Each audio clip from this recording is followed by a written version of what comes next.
Heto na guys, ang inyong request na muli nating makapanayam, ang Mr. sa Pilipinas Cavite, no other than, please again, introduce yourself. Hello, this is Christian Carlo de los Santos, your Mr. sa Filipinas Cavite. And hello everyone. Okay, kamusta ang feeling mo ngayong gabi sa charity gala ng Mr. sa Pilipinas 2025? Of course, I'm really happy that we still have one more moment to get together with my co-candidates.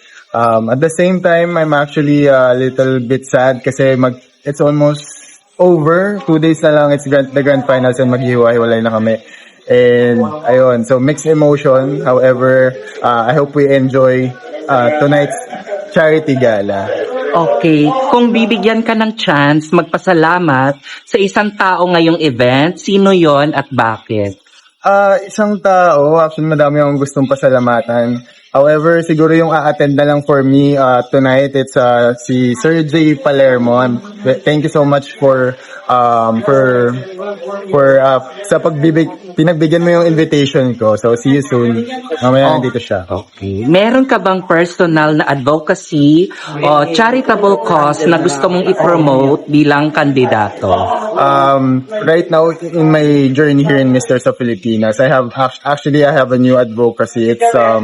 It's spreading since I am working in a medical institute that actually gives hope to families with children who have special needs. And my sister has a daughter that has disability, and I would like to spread awareness on their challenges in our country kasi mahirap maging part ng PWD. And they have a lot of challenges, especially on transportation, public facilities, education, and healthcare. So I would like to give emphasis on that. Okay, then nalalapit na ang inyong coronation night. Invite your supporters regarding the event. I would like to invite all the viewers to go and watch the 12th edition of Mr. sa Filipinas.